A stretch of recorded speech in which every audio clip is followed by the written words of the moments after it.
In a case that seemed impossible, a beloved community figure denies everything in court, but behind his friendly smile was a monster hiding in plain sight. As investigators unraveled his perfect life, they discovered a chilling secret and a hidden graveyard that explained why his own brother looked on in terror, even while smiling at the judge. But the entire trial, full of confident denials and a polished facade, would ultimately hinge on the moment his own brother testifies, revealing a truth more horrifying than anyone could imagine. Some evil doesn't announce itself with thunder and lightning, but arrives with a helpful smile and a steady, reassuring hand. It wears the mask of a neighbor, the guise of a friend, the costume of a good man willing to help a stranger in need.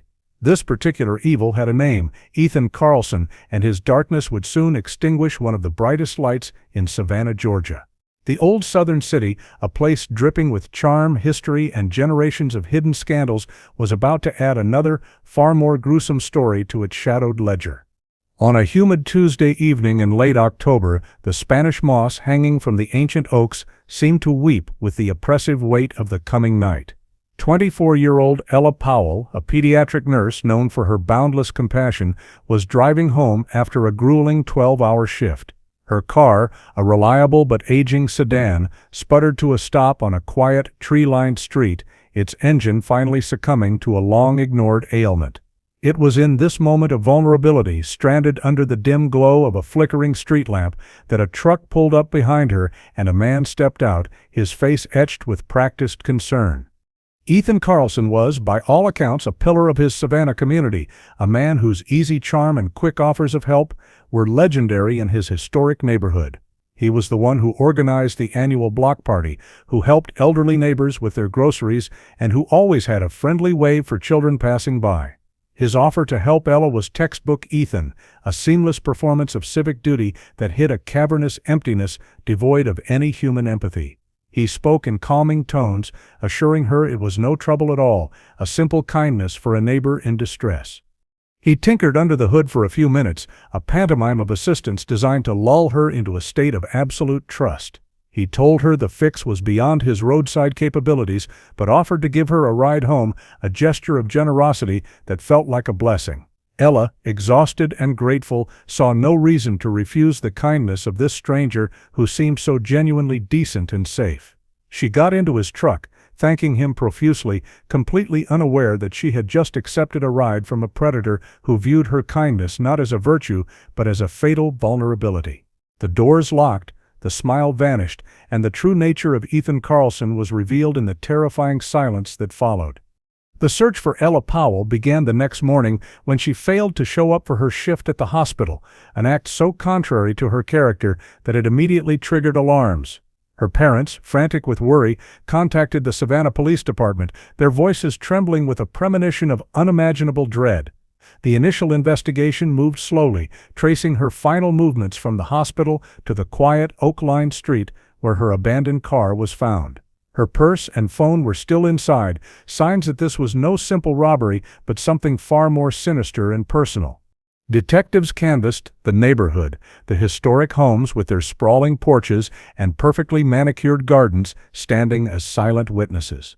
They spoke to residents who remembered seeing the stalled car but could offer little more, the evening's events blurring into the mundane routine of their lives. The city of Savannah, which prided itself on its genteel civility, held its breath. The disappearance of a young woman, a stark reminder that even the most charming facades can hide ugly secrets. Ella's family and friends distributed flyers, their faces a collage of hope and despair, pleading for any information that could bring their beloved daughter home. It was a small detail, easily overlooked, that provided the first real break in the case, a faint tire track in the soft shoulder of the road near Ella's car. It didn't match any of the vehicles owned by local residents, its tread pattern suggesting a heavy-duty truck. Forensics teams carefully made a cast of the impression, a fragile piece of evidence that carried the weight of a family's hope. Lead Detective Mark Holmes, a veteran investigator who had seen the darkest corners of Savannah's hidden world, knew that the owner of that truck likely held the key to Ella Powell's fate. The investigation became a painstaking search for a ghost, a specific truck among thousands in the sprawling city and surrounding counties. Days turned into a week, and the optimistic energy of the initial search began to wane, replaced by a grim resignation. The local news covered the story nightly, Ella's smiling face a constant, heartbreaking presence on television screens across the city. The community held vigils, praying for a miracle, unaware that the man responsible for their collective grief was living among them, participating in the charade of a concerned citizen. Ethan Carlson even gave an interview to a local news crew, expressing his shock and sadness, his performance of empathy utterly flawless and chillingly believable. The man who had lured a good Samaritan to her death was now playing the part of the concerned neighbor, a wolf hiding in plain sight. The city's undercurrent of hidden scandals felt more pronounced than ever, as if the very air was thick with unspoken truths. Detective Holmes felt it in his bones, the sense that this case was more than a simple abduction, that it was tied to something deeper and more rotten. He re-interviewed everyone who lived on the street where Ella's car was found, pressing for any detail, no matter how insignificant. It was an elderly woman, her memory sharpened by Holmes's patient questioning, who finally recalled the truck. She remembered its color and the custom decal on the back window, a small but crucial piece of the puzzle that would eventually lead them to the monster's door. The description of the truck was entered into a statewide database, and after days of dead ends, a match was found. The vehicle was registered to one Ethan Carlson, a local contractor with a sterling reputation and no criminal record. When Detective Holmes and his partner arrived at Carlson's home, a beautifully restored historic house in a wealthy part of Savannah, they were greeted by the man himself. He was calm, friendly, and cooperative. The very picture of a man with nothing to hide. He invited them inside, offered them a drink, and answered their questions with an unnerving placidity, his mask of normalcy perfectly intact. Ethan admitted to seeing the stalled car that night and even stopping to help, a story he had rehearsed to perfection. He claimed he had offered the young woman a ride, but she had politely declined, saying she had already called a friend. He expressed his sincere hope that she would be found safe, his performance of concern so convincing that it momentarily gave the seasoned detectives pause. But as they looked around his immaculate home, a sense of deep unease began to settle in, a feeling that something was profoundly wrong beneath the polished surface of this perfect life. The contrast between the man's charming exterior and the horrific crime they were investigating was jarring. This was the challenge of evil in a place like Savannah, where politeness and appearances were paramount. The city's history was filled with tales of powerful families and their hidden scandals, of dark deeds committed behind the closed doors of magnificent homes. Detective Holmes knew that the most dangerous monsters were not the ones who looked the part, but the ones who looked just like everyone else. And as Ethan Carlson smiled, his eyes empty of anything resembling a soul, Holmes knew he was standing in the presence of a predator of the highest order. The initial interview with Ethan Carlson yielded nothing but a polished and plausible story, yet Detective Mark Holmes couldn't shake the feeling of profound unease. He secured a warrant to search Carlson's truck and property, a step based on the tenuous link of the tire tracks and the elderly witness's recollection. It was during this search that the first crack in Carlson's facade appeared, a small, dark red stain on the passenger side floor mat of his truck. To the naked eye, it was almost invisible, but to the forensic team, it was a beacon, a silent testament to a violent struggle that would be impossible to explain away. The arrest of Ethan Carlson sent a shockwave through the historic streets of Savannah. Friends and neighbors reacted with disbelief and outrage, defending the man they knew as a kind and generous community leader. They flooded the police department with calls attesting to his good character and insisting that a terrible mistake had been made. This public defense was the very foundation of Carlson's predatory strategy. He had built a fortress of goodwill around himself, a shield of public opinion that he believed was impenetrable.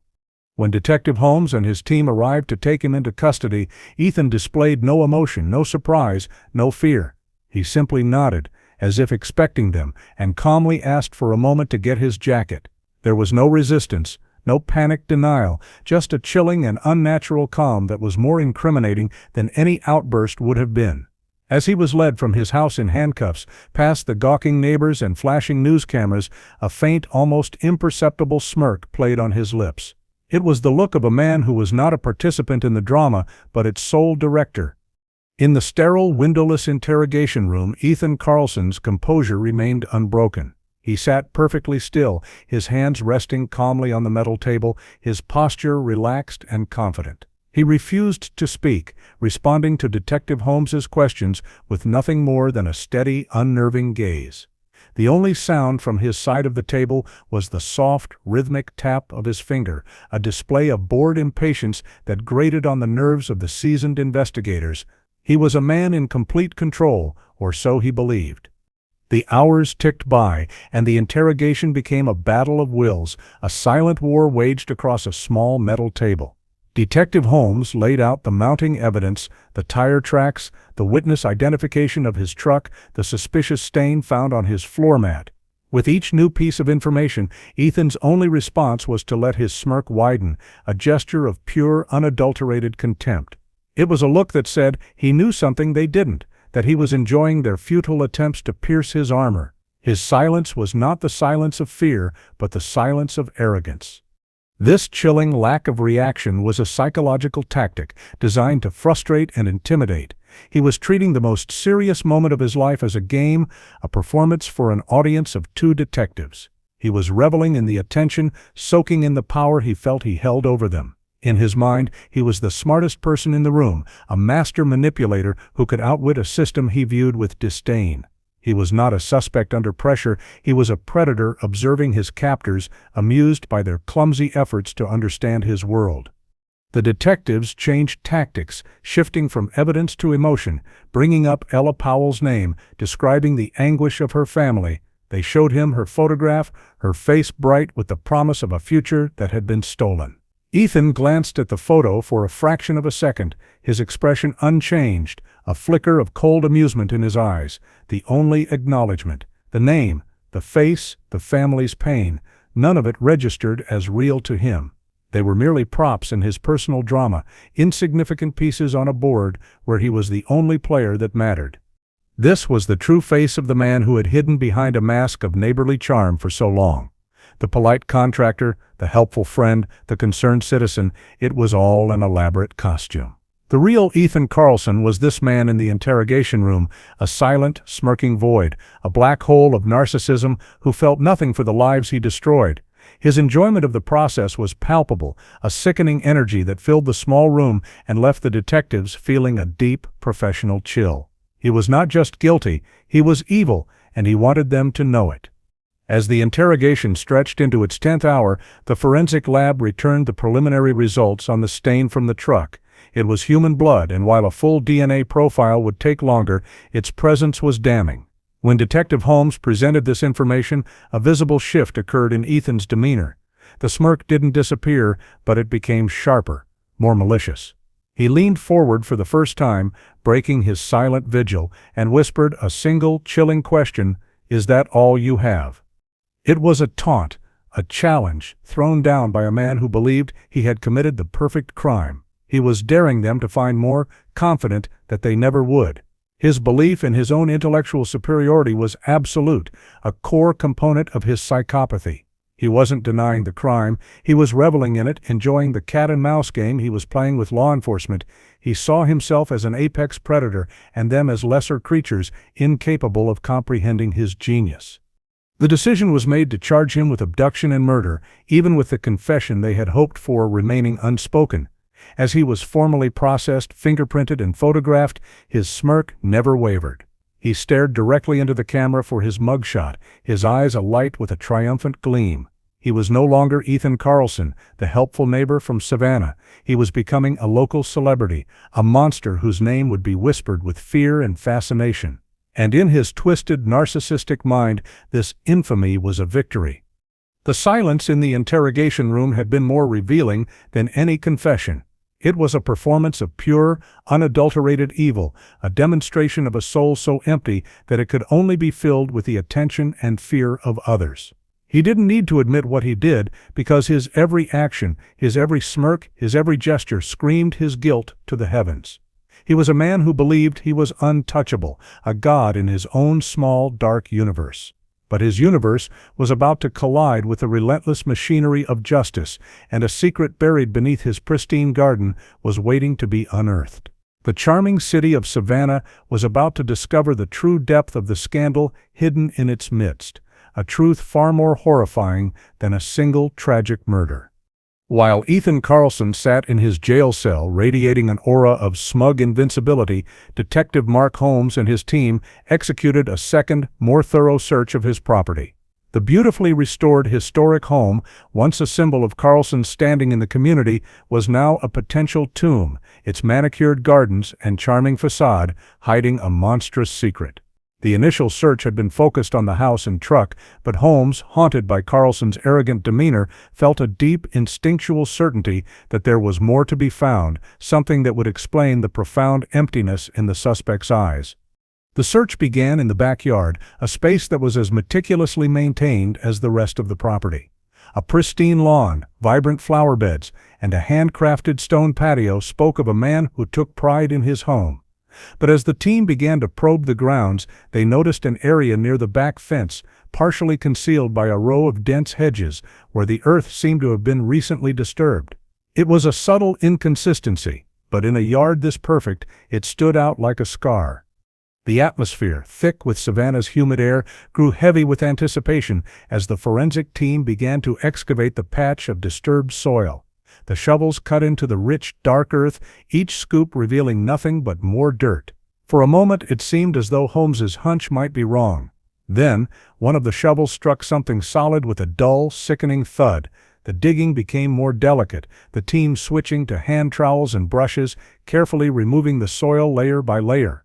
What they uncovered first was a piece of rotting fabric, then, chillingly, a human bone.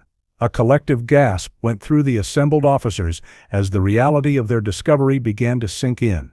This was not the final resting place of Ella Powell. The remains were too decomposed.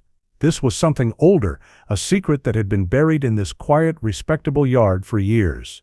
The excavation continued with a grim, methodical urgency, the charming southern garden transforming into a place of profound horror. Beneath the first set of remains, they found another, and then another. The patch of disturbed earth was not a single grave. It was a pit, a mass burial site hidden in plain sight. The scandal that had been lurking beneath the surface of Savannah's genteel society had finally been unearthed, and it was more grotesque than anyone could have imagined. Ethan Carlson was not just a murderer, he was a prolific serial killer, a predator who had used his friendly, helpful persona to lure victim after victim to their deaths, burying them just yards from where he hosted neighborhood barbecues.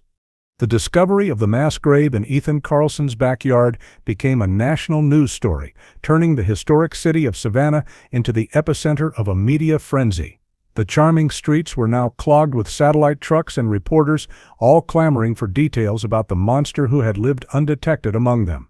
The friends and neighbors who had so vehemently defended Carlson were now forced into a horrified silence, their belief in his good character shattered by the undeniable truth being unearthed from his garden. The mask had not just slipped, it had been violently ripped away, revealing the rotted soul beneath. The painstaking process of identifying the victims began, a heartbreaking task that involved cross-referencing the remains with missing persons reports from across the state and beyond. Each identification brought fresh waves of grief connecting the cold, sterile evidence to real people, real families who had spent years searching for answers. They were the forgotten, the vulnerable, the people who had the misfortune of crossing paths with a predator who saw them as nothing more than objects for his own gratification. The number of bodies eventually reached 7, a staggering tally of death that spoke to a reign of terror that had gone unnoticed for over a decade. For the prosecution, led by Assistant District Attorney Victoria Gray, the discovery of the grave transformed the case entirely. They were no longer prosecuting a single murder based on circumstantial evidence and a bloodstain. They were now building a case against one of the most prolific serial killers in the state's history. The challenge was immense, to connect Carlson not just to Ella Powell, but to every single victim buried in his yard, to give each of them their day in court and ensure that the man responsible would never again see the outside of a prison cell. In his jail cell, Ethan Carlson learned of the discovery with the same unnerving calm he had displayed since his arrest. He watched the news reports detailing the excavation of his yard with a detached interest, as if observing a story about someone else. There was no remorse. No panic, only a quiet satisfaction. The discovery of his secret graveyard was not a defeat in his eyes. It was the ultimate validation of his genius. He had managed to hide his monstrous activities for so long right under the noses of a community that adored him. This reaction provided a crucial insight into his psychology for the prosecution's team. He was a classic narcissist with a god complex, a man who craved infamy as much as he craved control.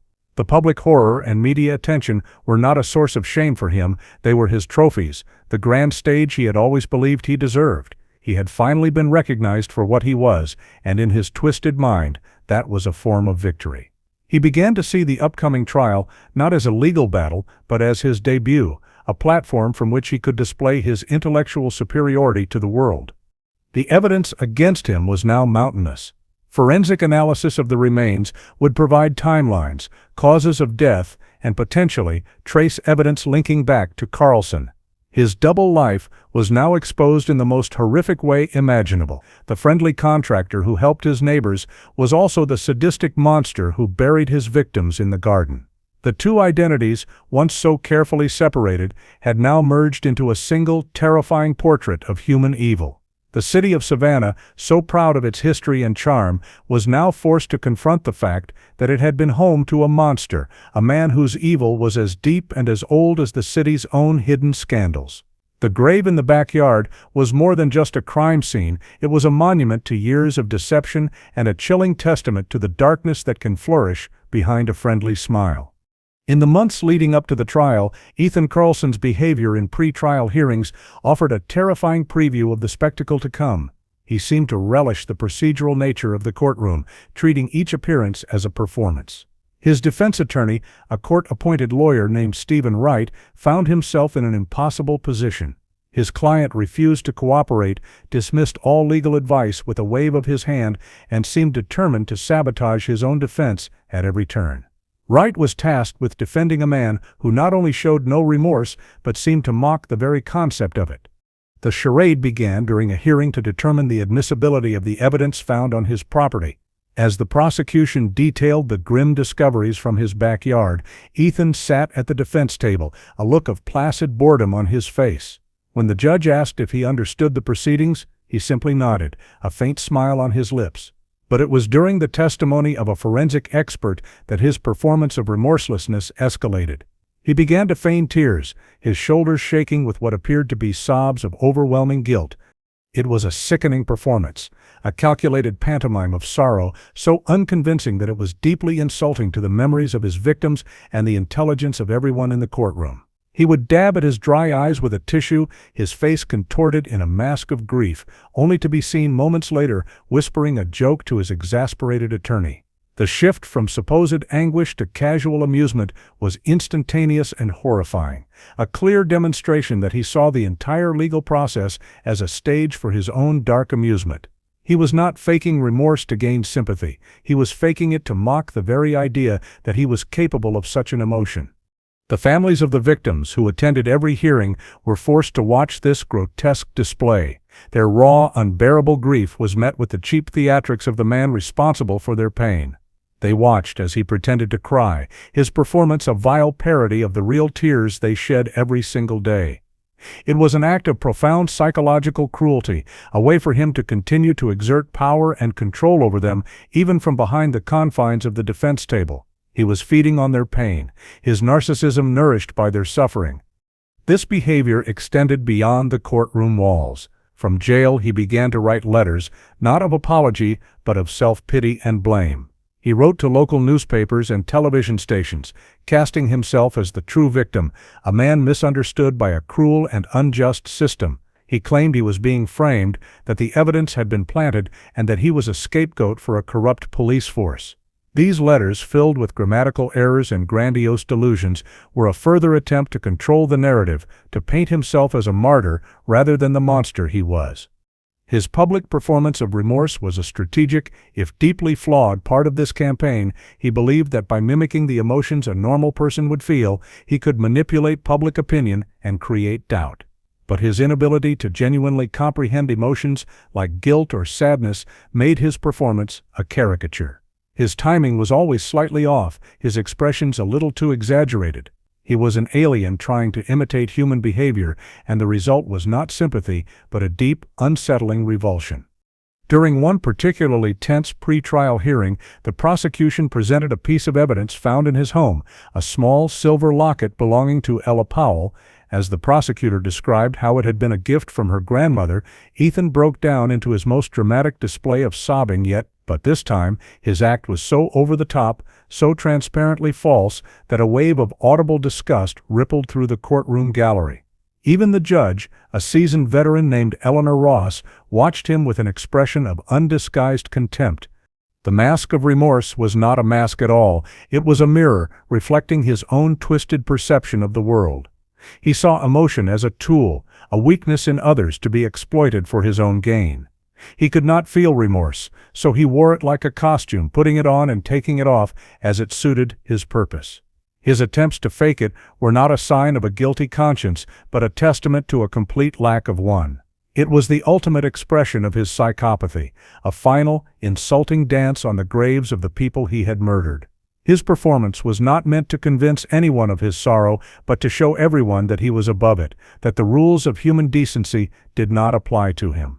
The old southern city of Savannah, a place that valued decorum and sincerity, was about to witness a trial where the defendant's primary strategy was to insult the very foundations of those values with a sickening, unconvincing, and utterly transparent performance of a soul he did not possess. The first day of the trial of Ethan Carlson was a media spectacle unlike anything Savannah had ever seen. The historic courthouse, usually a place of quiet dignity, was besieged by reporters, photographers, and a public both horrified and fascinated by the case. The atmosphere inside the courtroom was thick with a mixture of grief, anger, and morbid curiosity. The families of the 7 known victims sat in the front row, a silent, unified wall of sorrow, their eyes fixed on the man who had torn their lives apart. When Ethan was led into the courtroom, he looked directly at them, a polite, almost pleasant smile on his face, as if greeting old friends. The trial began with the opening statement from Assistant District Attorney Victoria Gray. She stood before the jury, her voice steady and somber, and painted a picture of a man who had perfected the art of deception. She described him as a predator hiding in plain sight, a man who used his community's trust as a hunting ground. Her words were powerful and precise, laying out the roadmap of the case she intended to build, a case that would be built on a mountain of forensic evidence and the testimony of those who knew him best. The first witness called to the stand was Ella Powell's mother, a woman whose face was etched with a grief so profound it seemed to have aged her a decade in a matter of months. She spoke of her daughter's kindness, her passion for nursing, her infectious laugh.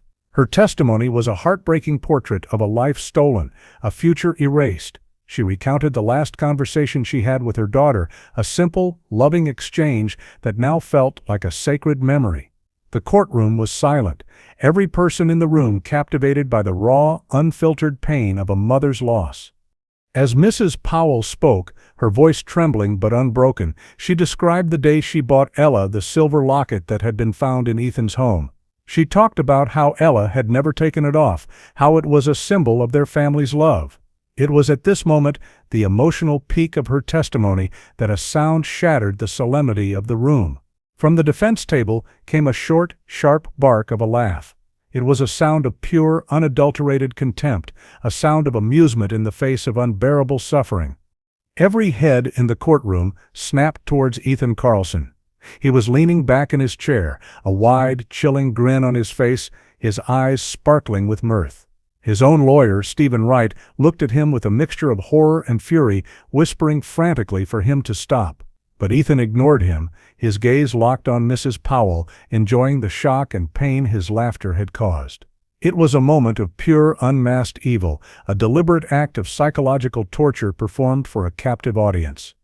The outburst was so shocking, so contrary to any semblance of human decency, that Judge Ross had to slam her gavel down to restore order. She admonished Ethan in the sternest possible terms, her voice shaking with rage, warning him that another such display would have him removed from his own trial. Ethan simply nodded, his grin fading back to his trademark polite smile, as if nothing had happened. The mask was back in place, but everyone in the room had seen the monster behind it. This infuriating outburst defined the tone for the rest of the trial. It was a clear signal that Ethan Carlson was not going to play the part of a penitent defendant. He was going to be an active participant in the proceedings, a saboteur of decorum, a tormentor of the grieving. His laughter was a declaration of war on the very process of justice, a statement that he did not fear the consequences because he did not respect the system or the people it was designed to protect. The incident was a turning point for the jury. Any shred of doubt, any possibility that this charming, well-liked man could be the victim of a terrible mistake was obliterated by that single, horrifying laugh. They had seen, with their own eyes and ears, the blackness in his soul. They had witnessed a man who could listen to a mother's tribute to her murdered daughter and find it amusing. From that moment on, the trial was no longer about guilt or innocence. It was about the methodical process of holding a monster accountable for his crimes. For the families, the outburst was another wound, another layer of cruelty heaped upon their already unbearable pain. But it was also a strange sort of validation. It confirmed that the man who had murdered their loved ones was not human in any way that mattered. He was a creature of pure malice, and his open display of it in court, while agonizing to watch, steeled their resolve to see him punished to the fullest extent of the law. The charming city of Savannah, with its genteel traditions, had never seen such a brazen display of contempt in its halls of justice. The trial had begun, and the defendant had already shown his true face, the laughing, remorseless face of evil. In the days that followed Ethan Carlson's chilling outburst, Assistant District Attorney Victoria Gray began to construct her case. Brick by painstaking brick, she presented a mountain of forensic evidence connecting him to the 7 victims found in his yard. There were fibers, hair samples, and soil analysis that linked each victim to his property and his truck. The prosecution's narrative was clear and methodical, painting a picture of a serial predator who had operated with terrifying precision for more than a decade. But Gray knew that to truly convey the depth of Carlson's depravity, the jury needed to understand the personal nature of his cruelty. The most powerful moments of the trial came not from the scientific experts, but from the evidence that spoke to the lives that had been lost. Gray introduced personal items found in a hidden lockbox in Carlson's basement, a secret collection of mementos he had taken from his victims. Each item was presented to the court with a solemn reverence that stood in stark contrast to the defendant's casual demeanor. There was a class ring, a worn leather wallet, a single earring, and a child's faded photograph. These were not just pieces of evidence, they were stolen fragments of stolen lives. The emotional climax of this phase of the trial arrived when Victoria Gray presented a small, intricately carved wooden bird she called the elderly father of Michael Torres, a 20-year-old college student who had vanished 7 years earlier and was one of the victims identified from the mass grave to the stand. Torres, a frail man with hands gnarled from a lifetime of carpentry, explained that he had carved the bird for his son as a good luck charm before he left for college. He identified the carving with a certainty that was both heartbreaking and absolute. As the bailiff carried the wooden bird in its evidence bag towards the witness stand, a gasp was heard from the front row. Michael's mother, seeing the small token of love that she hadn't seen in 7 long years, let out a cry of pure, undiluted anguish. The sound filled the courtroom, a visceral expression of a parent's worst nightmare made real. It was a sound of recognition, of loss, and of the horrifying confirmation that her son's last moments were spent with the monster sitting just feet away. Ethan Carlson watched this display of parental agony with the detached curiosity of a scientist observing an experiment. He tilted his head slightly, a faint analytical smile on his face, as if trying to understand the strange, loud noise the woman was making. He felt no empathy, no guilt, only a sense of profound superiority. The bird was his trophy, a symbol of his power and his victory over Michael Torres. Seeing the pain it caused the family was simply an added bonus, a confirmation of the magnitude of his actions. This moment was a powerful mid-trial twist, not because it revealed new information about the crime, but because it so vividly illustrated the defendant's soullessness. The trophy was not just an object. It was a symbol of his need to possess and control, to dehumanize his victims by reducing their existence to a trinket in a box. It showed the jury that these were not crimes of passion or impulse. They were the calculated actions of a collector, a hunter who savored the spoils of his conquests. The discovery and presentation of these trophies became a recurring, devastating theme in the prosecution's case. For each victim, there was an item, a personal touchstone that connected them to their families and their lives. And for each item, there was a family member who had to take the stand and identify it, reliving their loss in the most public and painful way imaginable.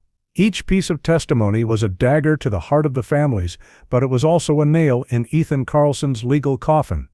The contrast between the sacredness of these objects to the families and their profane status as trophies for the killer was not lost on anyone in the courtroom. It spoke to the vast, unbridgeable chasm between good and evil, between love and a complete lack thereof.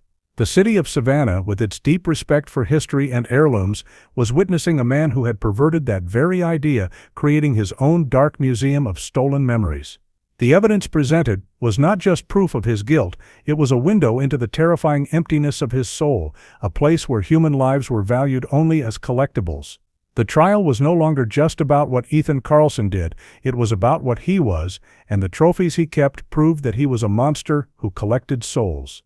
Stephen Wright, Ethan Carlson's defense attorney, was facing a legal battle that was not only unwinnable but professionally nightmarish. His client was actively hostile to his own defense. The evidence was overwhelming, and the jury had already witnessed firsthand the defendant's chilling lack of humanity. Wright's only viable strategy was to attempt to create some form of reasonable doubt, however slim, by arguing that the investigation had been sloppy and that his client was a victim of circumstance. To do this, he needed to present at least a veneer of a credible defense, which meant calling witnesses who could speak to Ethan's character. The defense's case began with a series of character witnesses, former friends and neighbors who, despite the horrific revelations, still clung to a positive image of the man they thought they knew.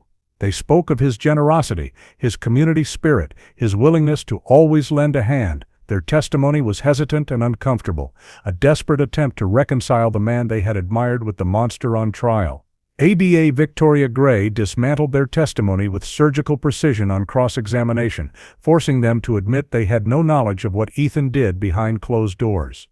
The turning point for the defense, and the moment their entire narrative imploded, came when Stephen Wright called Andrew Carlson, Ethan's younger brother, to the stand. Andrew was the defense's star character witness, the one person who could theoretically provide a lifetime of context to paint a picture of a troubled but ultimately good man. He was visibly nervous as he took his seat, his resemblance to his brother uncanny, but his eyes held a haunted, fearful look that stood in stark contrast to Ethan's cold confidence.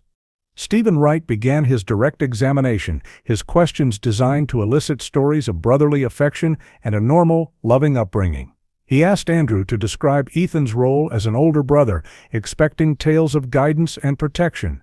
Andrew's answers were clipped and evasive, his gaze constantly shifting between the floor and his brother at the defense table. Ethan watched him with an intensity that was palpable, a silent command to stick to a pre-arranged script of lies. Then, Wright asked a seemingly innocuous question. "Can you tell the jury about Ethan's reputation for honesty?" Andrew hesitated, a bead of sweat tracing a path down his temple. He opened his mouth to speak, but no words came out. He looked at his brother, whose encouraging smile had been replaced by a subtle, menacing glare. In that moment, the years of fear and silent complicity seemed to crumble under the weight of the truth. Andrew took a deep, shuddering breath and turned to the jury, his eyes filled with a mixture of terror and resolve. "My brother," he began, his voice barely a whisper, "has never been an honest person." A shocked murmur went through the courtroom. Stephen Wright looked as if he had been physically struck, his carefully constructed defense collapsing in real time. He tried to interject, to regain control of his witness, but Andrew was no longer listening. The dam of silence had broken. "He was always cruel," Andrew continued, his voice growing stronger. "He used to hurt animals when we were kids. He told me it was our secret."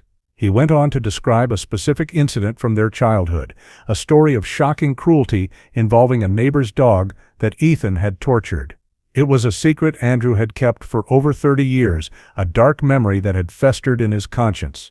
He had been called to the stand to praise his brother's character, but instead he was confessing to his lifelong knowledge of his brother's true nature. The testimony was a catastrophic backfire for the defense. Their key character witness had just provided the prosecution with a textbook example of early psychopathic behavior, a crucial piece of the psychological puzzle. Ethan Carlson sat motionless, his mask of calm finally cracking. A flicker of pure, unadulterated rage flashed in his eyes, his knuckles white as he gripped the edge of the defense table. He had been betrayed by the one person he thought he could still control. Victoria Gray's cross-examination was brief and devastating. She didn't need to attack Andrew, she simply allowed him to continue to unburden himself of the secrets he had carried. He spoke of Ethan's manipulative nature, his charm that was always a means to an end, his complete lack of empathy. It was testimony that no one, least of all the defense, had seen coming. Andrew had been called to save his brother, but instead he had chosen to save himself, to finally speak the truth, no matter the cost. The implosion of the defense's case was total and complete. They had presented their witness as a testament to Ethan's good character, and that same witness had revealed him to be a monster in training from childhood. The narrative twist was stunning, a moment of high courtroom drama that sealed Ethan Carlson's fate more effectively than any piece of forensic evidence could have. The jury now saw not just the crimes, but the origin of the man who committed them. The charming city of Savannah had its own deep-seated scandals, but none were as dark as the secrets kept within the Carlson family, secrets that had just been dragged, kicking and screaming, into the light. With the defense's case in ruins and Ethan Carlson's guilt established beyond any conceivable doubt, the trial moved into its final, most emotionally charged phase, the victim impact statements. This was the point where the focus shifted from the perpetrator to the lives he had destroyed, a chance for the families to address the court and the killer directly. One by one, family members took the stand, their voices thick with grief, to speak of the loved ones they had lost. They shared stories, memories, and photographs, each testimony a poignant and powerful testament to the value of a life stolen. The courtroom became a vessel for collective sorrow. A father spoke of his son, a bright young man with a passion for music, whose guitar now sat silent in his empty bedroom. A sister wept as she described her older sibling, her protector and best friend, who would never walk her down the aisle at her wedding. A husband delivered a gut-wrenching tribute to his wife, his high school sweetheart, speaking of a love story cut brutally short. The jury listened intently, many of them openly weeping, the sterile formality of the trial giving way to raw, unfiltered human pain. Through it all, Ethan Carlson remained a statue of indifference. He listened to the stories of the lives he had shattered with a look of detached boredom, occasionally stifling a yawn or examining his fingernails. He showed no remorse, no flicker of empathy, no sign that the immense suffering in the room was registering on any human level. To him, these heartfelt tributes were nothing more than a tedious delay, an annoying procedural hurdle before the final act of his grand performance. The breaking point, the moment that would forever be seared into the memory of everyone who witnessed it, came when the mother of the youngest victim took the stand. Her name was Sarah Jenkins, and her 8-year-old son, Daniel, had been one of the first victims identified from the mass grave, having disappeared over a decade ago. She was a woman hollowed out by grief, but her eyes held a fire of maternal love that even a decade of sorrow could not extinguish. She did not speak of anger or hatred.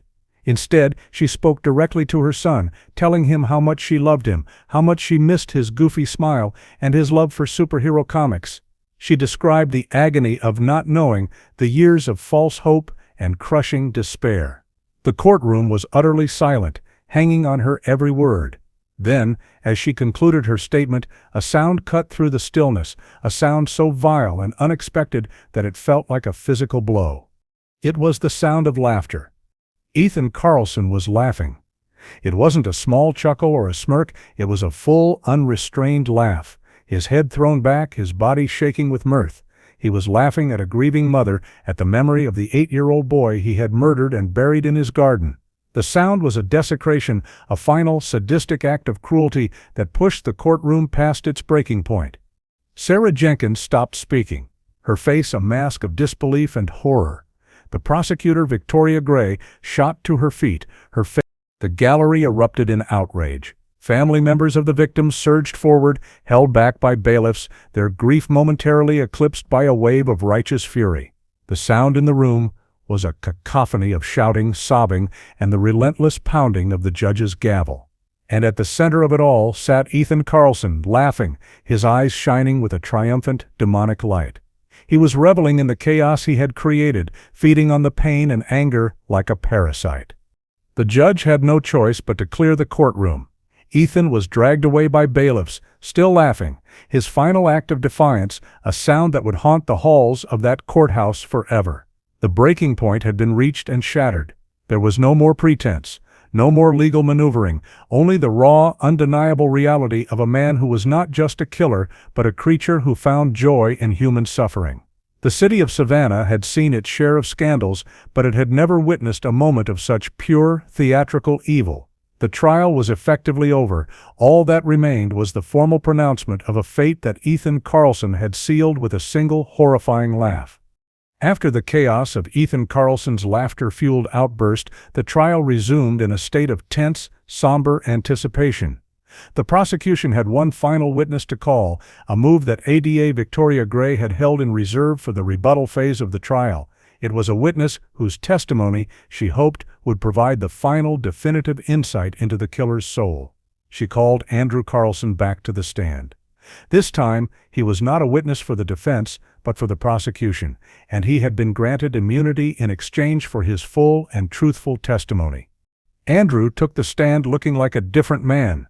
The fear that had defined his previous appearance was gone, replaced by a grim, weary resolve. He had crossed a threshold, and there was no going back. He looked not at his brother but directly at the jury, as if pleading for them to understand the burden he had carried for his entire life. Ethan watched him from the defense table, his jovial mask gone, replaced by a look of cold, reptilian fury. He had been betrayed, and his anger was radiating across the courtroom. Victoria Gray began her questioning softly, taking Andrew back to the day of Ella Powell's disappearance. She asked him where he was, what he was doing, and then the main twist, the final, horrifying revelation of the trial, began to unfold. Andrew confessed that he had been at Ethan's house that night. He had gone there for dinner, a regular weekly occurrence, and he had been there when Ethan returned home, his clothes disheveled and his eyes alight with a familiar, terrifying excitement. Under Gray's careful questioning, Andrew described a conversation that chilled the courtroom to its core. Ethan had confessed everything to him that night, not in a moment of guilt or panic, but with a braggadocious pride. He described how he had found Ella Powell, how he had faked the roadside emergency, how he had savored her fear. He recounted the details of her murder with a calm, analytical precision that Andrew found paralyzing. He had confessed to his younger brother as if sharing a story about a successful day at work. This was the first part of the bombshell. The second was even more devastating. Andrew admitted that this was not the first time Ethan had confessed to him. For years, Ethan had used him as a secret confessor, a silent repository for his monstrous deeds. After each murder, he would tell Andrew the details, forcing him to be a party to the horror, binding him with a mixture of fear and twisted brotherly loyalty. Andrew had become his unwilling accomplice after the fact, a keeper of secrets that were slowly destroying him from the inside. The courtroom listened in stunned silence as Andrew recounted years of these one-sided confessions. He explained that Ethan needed an audience, a witness to his supposed genius. He had chosen his own brother for this role, trapping him in a web of psychological terror. If Andrew ever threatened to go to the police, Ethan would calmly remind him that he knew where Andrew's wife and children lived, a subtle but unmistakable threat that had kept him silent for over a decade. The final revelation was the answer to the question that had hung over the entire trial. Why did Ethan Carlson do these things? Andrew explained that his brother believed he was a superior being, unbound by the moral codes of lesser humans, but the true motive, the one Ethan had confessed in a rare moment of drunken candor, was even more pathetic and twisted. He killed because it was the only way he could feel anything at all. He was an empty vessel, a man devoid of real emotion, and the only thing that could fill the void was the power of life and death, the thrill of the hunt, and the subsequent admiration of his own dark secret reflected in his brother's horrified eyes. This testimony was the ultimate betrayal in Ethan's mind, but it was the ultimate act of liberation for Andrew. He was finally unburdening himself of a lifetime of complicity and fear. He was not just testifying against a murderer, he was testifying against the man who had systematically destroyed his life, who had made him a psychological prisoner. His confession explained everything: Ethan's arrogance, his lack of remorse, his need for an audience. He was not just a killer, he was a performer, and Andrew had been his sole captive audience member for years. When the testimony concluded, the courtroom was silent. There were no more questions to be asked, no more evidence needed. The jury had heard the final, horrifying truth from the one person who knew the killer best. The charming southern city of Savannah, a place of deep family ties and unspoken loyalties, had just witnessed the most profound breaking of those bonds imaginable.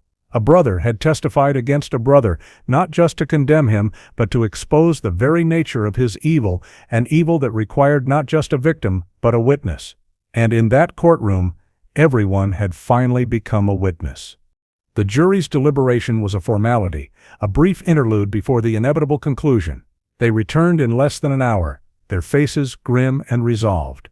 The court clerk read the verdict: guilty on all counts, for the murder of Ella Powell and the 6 other victims unearthed from his yard. The word guilty, repeated 7 times, echoed in the silent courtroom, each pronouncement a small measure of justice for a life brutally stolen. The families of the victims wept, not with joy, but with the exhausted relief that comes at the end of a long and agonizing journey. Ethan Carlson received the verdict without any visible reaction. He simply stared straight ahead, a placid, almost bored expression on his face. The arrogance, the laughter, the rage, all of it had been replaced by an unsettling emptiness. He had played his final card, performed his final act, and now he was simply waiting for the curtain to fall. The sentencing was scheduled for the following day, but the outcome was already a certainty. On the day of sentencing, Judge Eleanor Ross entered the courtroom with an air of profound gravity. She looked at Ethan Carlson, not with the dispassionate eye of the law, but with a look of deep personal disgust. When the time came for the defendant to offer a final statement, Ethan, against the frantic advice of his lawyer, rose to his feet. The room held its breath, bracing for one last outburst, one final insult. Instead, he simply smiled at the families of his victims, a slow, deliberate, and terrifying smirk, and then sat back down without saying a word. It was then that Judge Ross delivered her sentence, and with it a speech that would be quoted in newspapers for years to come.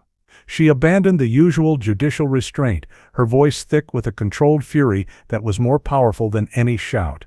She spoke not of legal statutes or precedents, but of the nature of evil itself.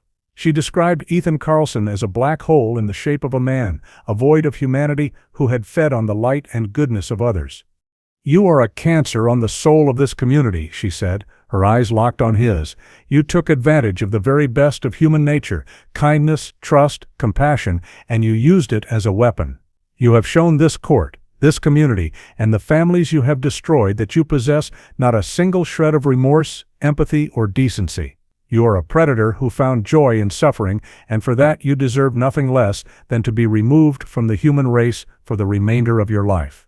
She sentenced him to 7 consecutive life sentences without the possibility of parole, plus an additional 100 years, ensuring that he would die in prison. With each life sentence she read, she stated the name of the victim, giving them the final word.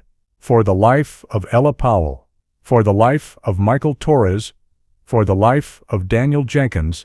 It was a powerful, solemn litany, a reclamation of their identities from the man who had tried to reduce them to trophies.